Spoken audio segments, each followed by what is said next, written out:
A Bíblia Nossa de cada dia está começando agora e você é muito bem-vindo para nós meditarmos em mais um capítulo da Palavra do Senhor. E hoje é dia do Salmo 133, apenas 3 versículos, mas um lindo cântico que vem falar ao nosso coração de maneira tão profunda. É um cântico de peregrinação e foi escrito por Davi. Então vamos ver o que esse salmo tem para falar conosco. E se você está chegando hoje, saiba que nesse canal nós lemos, nós compreendemos o texto escrito, nós meditamos na palavra do Senhor e a aplicamos para as nossas vidas, porque todos os dias Deus tem algo novo para falar conosco através da palavra dele. Então vamos começar? Versículo de número 1 fala assim: como é bom e agradável quando os irmãos convivem em união. Ou se você estiver lendo outra versão, eu acabei de ler a Nova Versão Internacional, quão bom e agradável é viverem unidos os irmãos. É o que está escrito na revista e atualizada do Almeida. Muito bem, vamos parar aqui, vamos meditar versículo por versículo.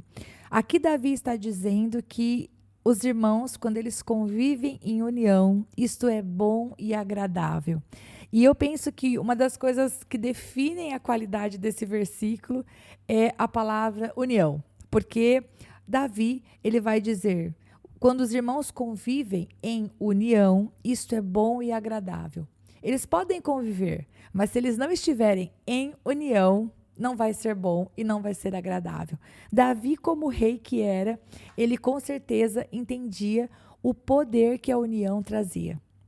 Não apenas aquela propaganda da nossa infância, né, gente? A união faz a força, mas nós sabemos também que Davi tinha razão, né? Quando os irmãos, eles convivem em união, isso traz bons resultados. Vamos pensar do ponto de vista de Davi, um rei.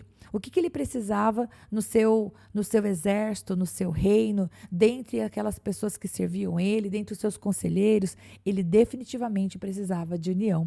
Então, no início desse salmo, ele vai dizer que é bom, é agradável, quando os irmãos de sangue, os irmãos de propósito, os irmãos de ministério, os irmãos porque são amigos mais chegados que irmãos, como é bom quando eles convivem, mas eles não apenas convivem, eles convivem em união.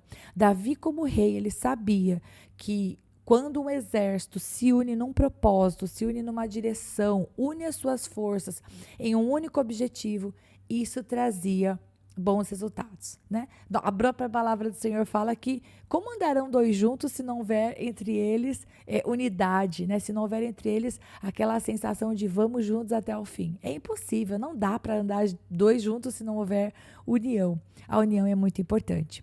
E aí ele vai falar no versículo 2 e no versículo 3, duas maneiras, ele vai comparar, ele vai começar no versículo 2, é como...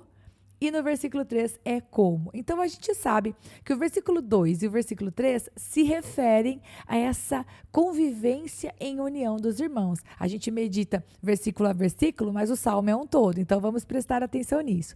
O versículo 2 fala: é como o óleo precioso derramado sobre a cabeça, que desce pela barba, a barba de Arão, até a gola das suas vestes, ou até a orla das suas vestes, dependendo da versão bíblica que você está lendo.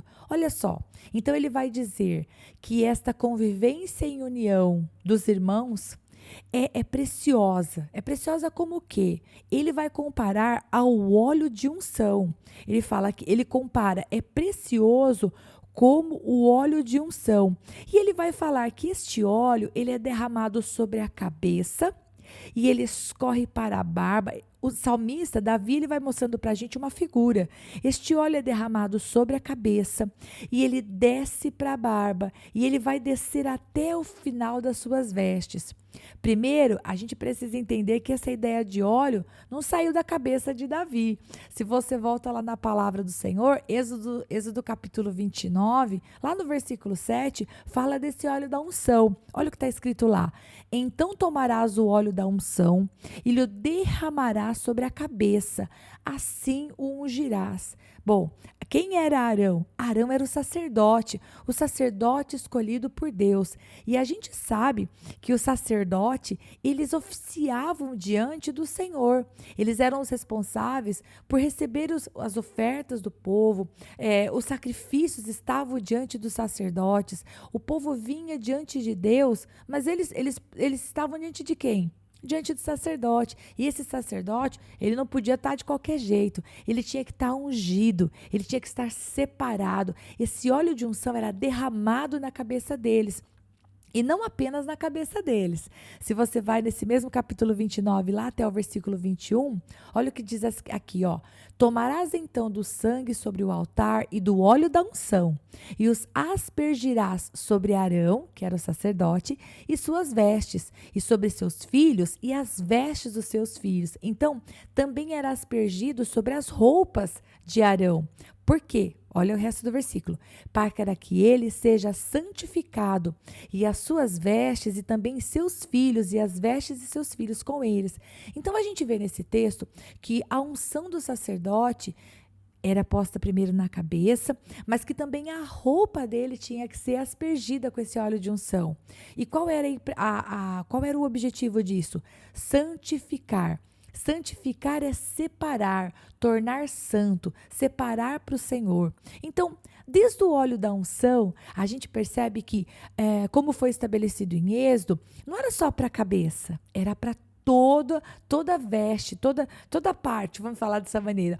Todo o sacerdote era aspergido com o óleo de unção. E o que nós estamos vendo aqui nesse salmo? A gente está falando de unidade. Então, vamos voltar para o versículo 2 do Salmo 133. Então, o óleo precioso, ele era semelhante a essa união.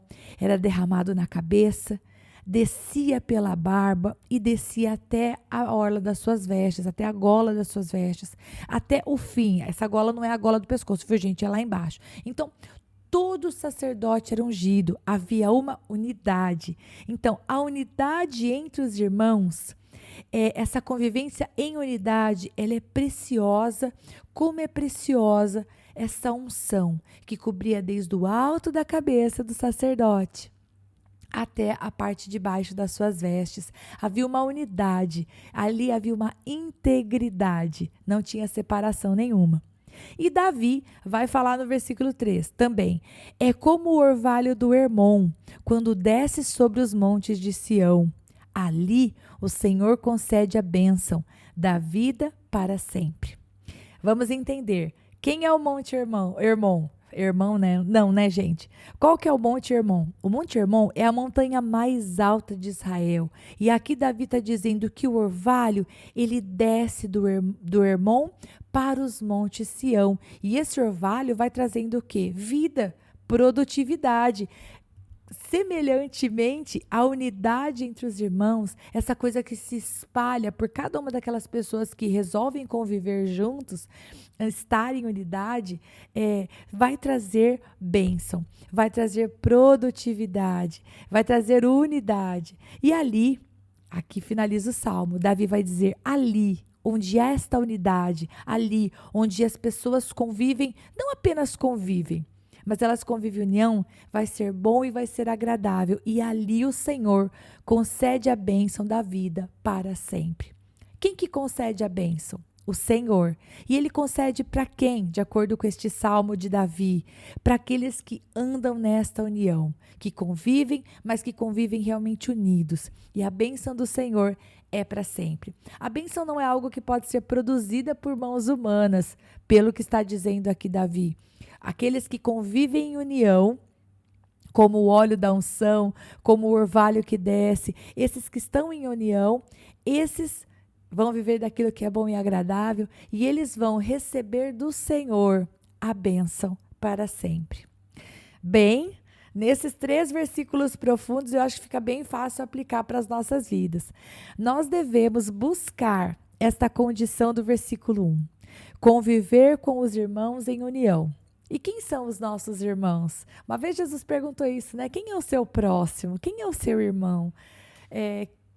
Com certeza você sabe responder essa pergunta por nomes. Você poderia dizer, fulano, Bertano, ciclano, esses são os meus próximos, esses são os meus amigos, os meus irmãos com quem eu vivo em união. Mas como eu não sei os nomes, eu vou te falar quem são os seus irmãos. Os seus irmãos são as pessoas com quem você convive. São aquelas pessoas que Deus te deu a graça de poder chamar de família. E eu falo, em primeiro lugar, da família de sangue, daqueles que você tem como família mesmo. Seu pai, sua mãe, seus irmãos, sua esposa, seus filhos, seu marido. Esses são a sua família. São a sua primeira família, vamos falar dessa maneira. E nós temos que viver, mas não apenas conviver. Nós temos que conviver em união, como diz o versículo 1. Às vezes a união não pode ser física, porque vocês moram longe. Mas hoje, graças a Deus por isso, nós temos meios de alimentar esta união. Nós podemos orar uns pelos outros, nós podemos mandar mensagem logo pela manhã, nós podemos uma mensagem abençoando. Olha, Deus te abençoe, que seja um dia maravilhoso, que o Senhor te guarde. Nós podemos fazer isso à noite. Mandar dorme com Deus, Deus te abençoe, que amanhã você tenha um dia abençoado. Se a pessoa compartilhou com você que tem uma prova, tem um exame, tem um desafio, você pode dizer que Deus te dê paz amanhã, que quando você for fazer o que você tem que fazer, você tenha tranquilidade. Ou seja, a união, queridos, embora não seja algo que a gente tenha como fabricar, no sentido de que você não produz uma união, não é uma coisa que você faz hoje, como uma receita de bolo que você junta ingredientes, enfia no forno e tadã, tá o bolo pronto. A união é uma jornada. Construir a unidade, trazer a união, trazer a intimidade é um pouco por dia. É você alimentar aquela amizade, você alimentar o relacionamento. E isso, queridos, vale não só para amigos, mas vale também para a família. Mesmo entre mãe e filho, mãe e filha, irmãos. Se você não alimentar esta união, ela simplesmente deixa de existir. Você pode, inclusive, estar convivendo dentro da mesma casa e não ter união. E o que a gente viu nesse salmo aqui é que é bom e agradável quando os irmãos convivem em união. E ali, né, o início e o fim do salmo, ali o Senhor concede a bênção da vida para sempre. Então, que você possa trabalhar pelos seus relacionamentos, que você possa pensar: Pai, quais são os amigos, quais são os irmãos, quem da minha família que eu gosto de ter por perto, mas infelizmente eu não tenho investido nessa união. Bom, eu acho que você pode mandar uma mensagem para essa pessoa, você pode encaminhar esse podcast, olha a boa ideia aqui, encaminha para ela esse podcast, fala: olha, quando eu escutei esse podcast eu pensei em você, te amo tanto e eu não tenho mandado tantas mensagens como antigamente, eu me importo, quero saber de você, sua amizade é importante para mim, ou olha, eu sinto sua falta, era tão gostoso quando a gente era vizinho, ou trabalhava junto, ou enfim, convivíamos de alguma maneira. Mostre para esta pessoa que ela é importante, que você lembra dela e que você possa trabalhar para que as pessoas com as quais você já convive, porque às vezes é mais fácil a gente valorizar aqueles que estão longe do que os que estão perto, que as pessoas que você tem hoje na sua vida, seus filhos, seu esposo, sua esposa, seus pais, seus irmãos, você possa realmente cultivar e viver em união com essas pessoas. Que o Senhor Deus te abençoe e eu te vejo amanhã no Salmo 134, se o bom Deus permitir. Um abraço.